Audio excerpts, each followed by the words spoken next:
ನಮಸ್ಕಾರ ವೀಕ್ಷಕರೇ, ನಾಲತವಾಡ ಶ್ರೀ ಶರಣವೀರೇಶ್ವರ ಯೂಟ್ಯೂಬ್ ಚಾನಲ್ಗೆ ಸ್ವಾಗತ. ನಾನು ಕಾಶಿನಾಥ್ ಬಿರಾದಾರ್.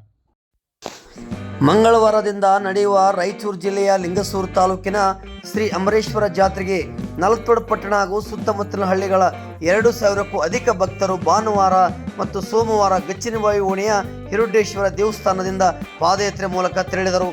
ಭಾನುವಾರ ಬೆಳಗಿನ ಜಾವದಿಂದ ಬುಧವಾರ ಮಧ್ಯಾಹ್ನದವರೆಗೆ ಬಸವಸಾಗರ ಅಣೆಕಟ್ಟು ಯರಗುಂಟಿ ಕ್ರಾಸ್ ಮಾರ್ಗವಾಗಿ ತಂಡೋಪತಂಡವಾಗಿ ಸಾವಿರಾರು ಜನರು ಶ್ರೀ ಅಮರೇಶ್ವರ ದತ್ತ ಪಾದಯಾತ್ರೆ ಕೈಗೊಂಡರು.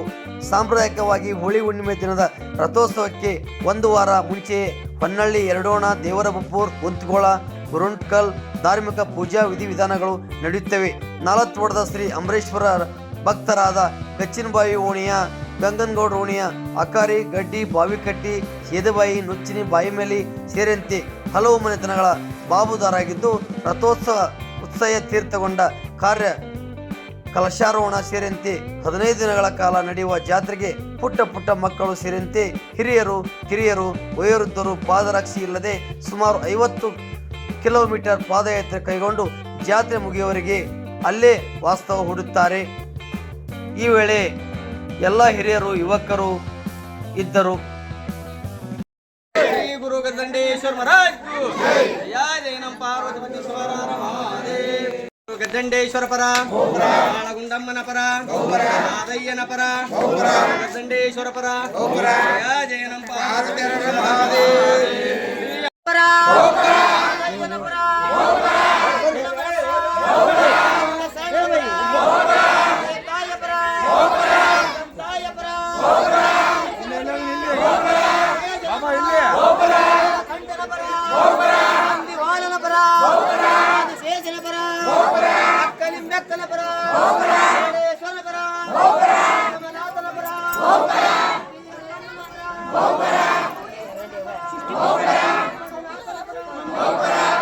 ಆಗತ್ತಲ್ರಿ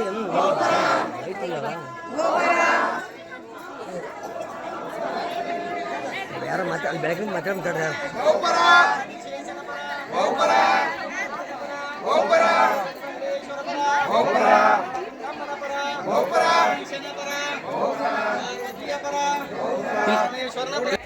ಜೋರ್ ಮಾತಾಡ, ಜೋರ್ ಅಮರೇಶ್ವರ ಪಾದ ಕಮಲಗಳಿಗೆ ಹಣೆ ಮಾಡೋದು ಹಾಗೂ ಗುರು ಗದ್ದಂಡೇಶ್ವರ ಪಾದ ಕಮಲಗಳಿಗೆ ಹಣೆ ಮಾಡೋದು ಪ್ರತಿ ವರ್ಷದಂತೆ ಈ ವರ್ಷನೂ ಕೂಡ ಅತಿ ವಿಜೃಂಭಣೆಯಿಂದ ನಾಲತವಾಡದ ಗಚ್ಚಿನಬಾವಿ ಓಣಿಯ ಸಕಲ ಸದ್ಭಕ್ತರು ಹಾಗೂ ಸಕಲ ಎಲ್ಲ ಓಣಿಯ ವಿವಿಧ ಎಲ್ಲ ಭಕ್ತಾದಿಗಳು ಎಲ್ಲರೂ ಸೇರಿಕೊಂಡು ಇವತ್ತು ಪ್ರತಿ ವರ್ಷದಂತೆ ಶ್ರೀ ವೀರಡೇಶ್ವರ ದೇವಸ್ಥಾನದಿಂದ ಶ್ರೀ ಅಮರೇಶ್ವರ ಸುಕ್ಷೇತ್ರ ಗುರುಗುಂಟೆ ಅಮರೇಶ್ವರ ಜಾತ್ರೆಗೆ ಪಾದಯಾತ್ರೆಯನ್ನು ನಾಲತವಾಡದಿಂದ ಹೊರಡ್ತಾ ಇದ್ದಾರೆ. ಪ್ರತಿ ವರ್ಷದಂತೆ ಚಿಕ್ಕ ಮಕ್ಕಳಿಂದ ಹಿಡ್ಕೊಂಡು ಎಲ್ಲ ಹಿರಿಯರು ಕೂಡ ಇದು ನಮ್ಮ ಓಣಿಯ ಒಂದು ಸಂಪ್ರದಾಯ. ಈ ಪ್ರತಿ ವರ್ಷದಂತೆ ನಮ್ಮ ತಾತ ಮುತ್ತಾತನ ಕಾಲದಿಂದ ಕೂಡ ಇದು ನಡೆದು ಬಂದಿರತಕ್ಕಂಥ ಇದು ಸಂಪ್ರದಾಯ. ಈ ಸಂಪ್ರದಾಯವನ್ನು ಇಡೀ ನಮ್ಮ ಗಚ್ಚಿನಬಾವಿ ಓಣಿಯ ಭಕ್ತರು ಹಾಗೂ ಸುತ್ತ ಎಲ್ಲ ನಮ್ಮ ನಾಲತವಾಡದ ನಾಗರಿಕರು ಎಲ್ಲರೂ ಕೂಡ ಈ ಪದ್ಧತಿಯನ್ನು ನಡೆದುಕೊಂಡು ಬಂದಿದ್ದಾರೆ. ಯಾಕೆಂದರೆ ಎಲ್ಲ ದೇವಸ್ಥಾನಕ್ಕೂ ಪಾದರಕ್ಷೆಗಳನ್ನು ಹಾಕೊಂಡು ಹೋಗ್ತಾರೆ.